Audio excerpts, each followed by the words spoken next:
I'll be waiting for you. Crew nervously but excitedly made his way to his car. It was rare for him to outwardly show any extremity of emotion, but this occasion was different. It was a moment he had waited for years. 2 long, excruciating, but necessary years. Part of him was panicking. Did I put deodorant on this morning? Yes, twice. Should I run back inside and put some more on just for good measure? No, stop overthinking it. Does my outfit go with these shoes? Did I cut myself when I shaved earlier? But the other part of him, the naturally stoic and relaxed persona that now made up the core of his identity, was ready for this. The restaurant was only a 10-minute drive from his house, and he didn't need to be there for almost an hour.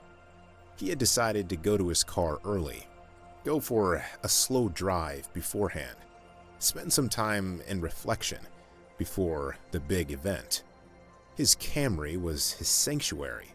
He could have afforded a Lexus or a Mercedes with the 6-figure salary he had built, but a low-mileage, fully loaded economy sedan was more than enough to suit his frugal fancy. Driving was the agency through which he did his thinking, his praying, his vision casting. It was therapeutic for him. And if there was ever a time when he could stand to be benefited by the soothing vibration of tires on pavement, the coolness of leather on his skin, the paradoxically peaceful sensation of traversing at high speed yet not moving at all to help him get in the right mindset, it was this night.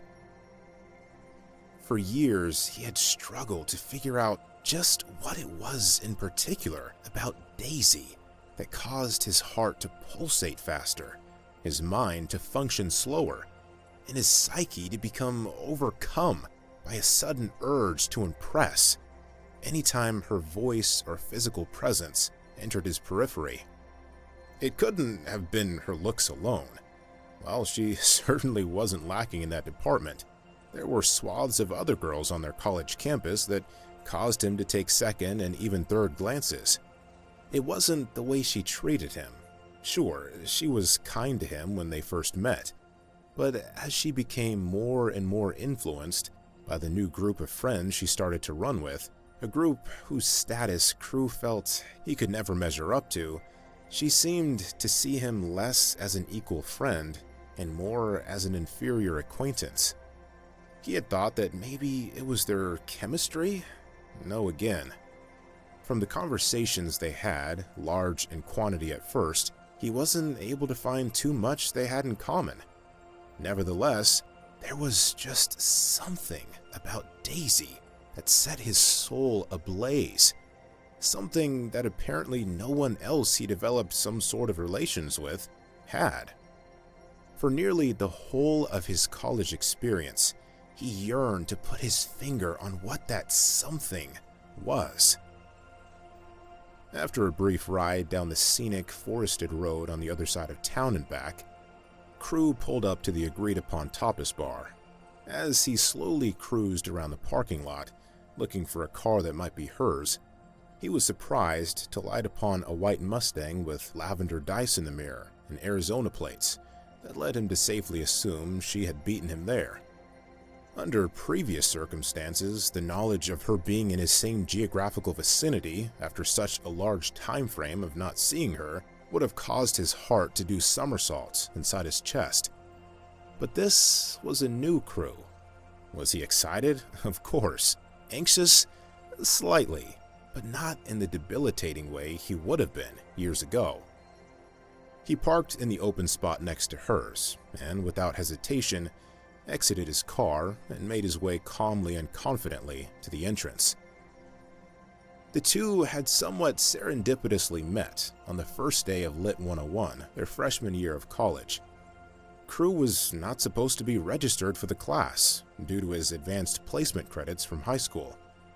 He had been mistakenly placed in the course, and rather than getting marked absent for a class he might not be able to get out of, he decided to just show up.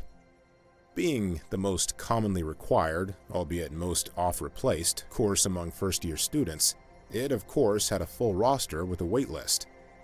This reality meant that there were no leftover spots in the classroom, and placed Crew in what he would soon see as quite an advantageous position.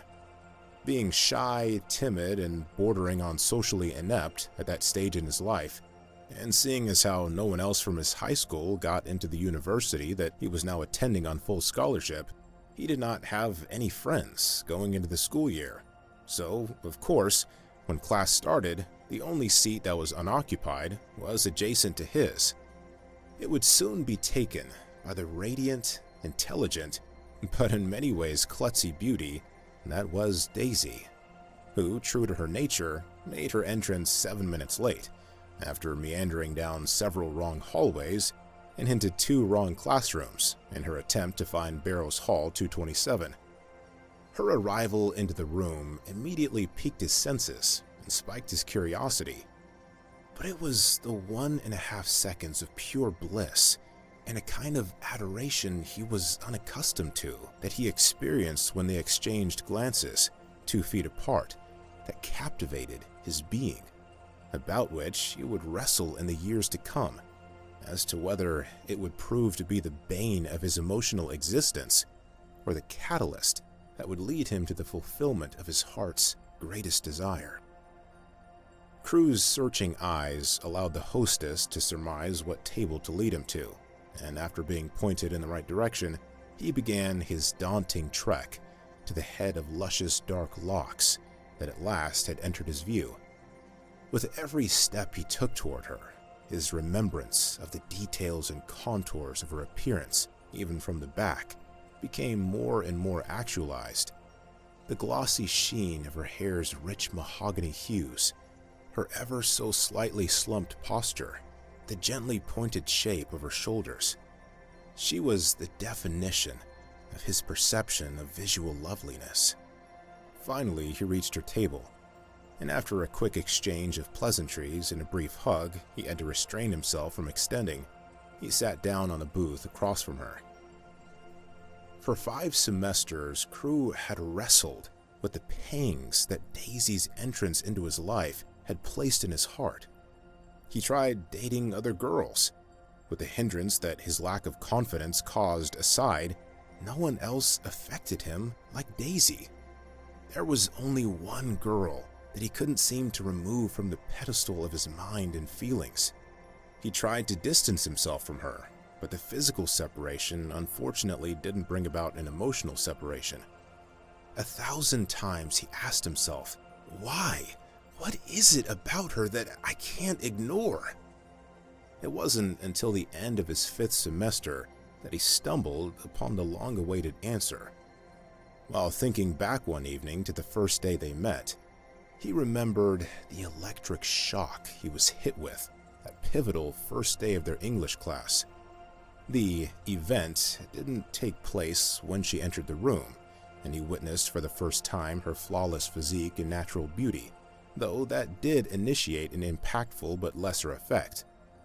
Rather, it happened during their shared glance, that short but enrapturing lapse of time that apprehended his soul's attention. It was something in her eyes. Though elated when he received a surprise text from her a few days earlier, asking if they could meet up while she was in his area, Crew's purpose in agreeing to their rendezvous was singular. Of course, he was looking forward to catching up with her and becoming acquainted with what he hoped was a new Daisy. And certainly, he greatly anticipated being able to enjoy her visual aesthetic, and maybe the embrace of a long hug at the end of their time together. But he walked into that restaurant with one mission to accomplish: ascertain if that something had returned to her eyes, and over the course of their meal, he searched, with an agonizing wrestling match between hopefulness and doubt, for confirmation of its glorious reappearance. Crew's crippling timid nature his freshman year kept him from pulling the trigger on asking Daisy out on a date. But through sharing an English class, which he had the wisdom not to cancel out of, they were able to develop a somewhat budding friendship. Her entire demeanor, however, changed when a group of mostly sophomore and junior students started inviting her to their functions. In Crue's eyes, Daisy ceased from being Daisy and became an artificial version of something she thought would gain her more acceptance. Their friendship became more and more distant, and her responses to his texts diminished to 1- and 2-word answers, if any at all. He became plagued by a combination of his unreciprocated desire for her, and even more so, an ache for her misplaced attempts to attain something she desperately wanted, something he agonizingly wanted to provide for her, but knew that in his current stage in his personal development, couldn't give her. At the table, their conversation progressed so smoothly that their food began to get cold before they realized they should start eating. They shared laughs and caught each other up on their current life stages. They reminisced about the day they met, and Crew revealed to her what it was he saw in her eyes that day. It wasn't the color that mesmerized him, or the shape, or the size. No, it was the innocence he saw behind those irises. An innocence that communicated a trapped and forcefully hidden angelic nature. A chastity that seemed to cry out, "Will somebody, anybody, adore me?" A veiled elegance waiting, yea, longing to be discovered and relished. Her eyes conveyed a childlike plea. "I think I might be beautiful, but my life experiences have suggested otherwise." As he spoke, those same beautiful eyes across from him began to moisten. Daisy proceeded to confirm the accuracy of his presumptions. She told him about her physically abusive and emotionally absent father, which explained why a girl from Arizona would want to attend university all the way in Florida. She expounded on the lengths she went to in her attempts to gain that attention and adoration she never received as a child, and especially as a teenager. The waitress's inquiry about ordering dessert awkwardly but pleasantly segued their conversation onto a less traumatic and more pleasant path. Daisy began the journey of revealing why she requested that they meet up. It turned out that she didn't just so happen to be in his area, but that she drove across the country for the sole purpose of the conversation she had just started. She reminded him about the day he told her at the end of their 5th semester that he was dropping out of college, that he was going to pursue the expansion of the graphic design business he started from his dorm room.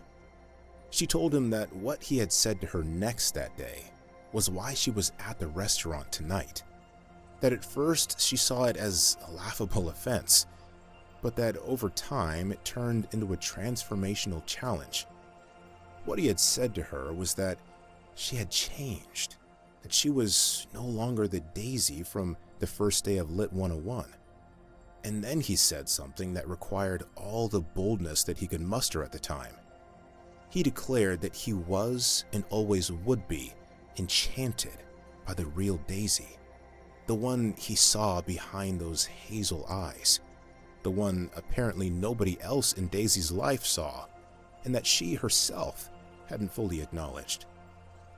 He told her that he was going to embark on a quest of self-development and growth to become the kind of man he deemed worthy of the person he knew she really was, and that if she ever returned to her authentic and precious self, he would be waiting for her. As the scoop of vanilla ice cream that topped the triple chocolate fudge brownie they had ordered to share began to melt into a drooping pool, she explained that after that day, something in her became unsettled. His declaration had bothered her to the point that she began to despise him. But over the course of time, she came to the realization that what was disturbing her was her unwillingness to admit he was offering her what, in the bottom of her heart, she had always wanted and needed. After a nervous pause, she proclaimed that she drove all this way to ask if his offer was still on the table. As she spoke those last words, Crew was able to achieve what he sought for during the whole of their meal together that night. For just a moment, he caught that familiar sparkle in her eyes, vulnerable, vivid, and innocent.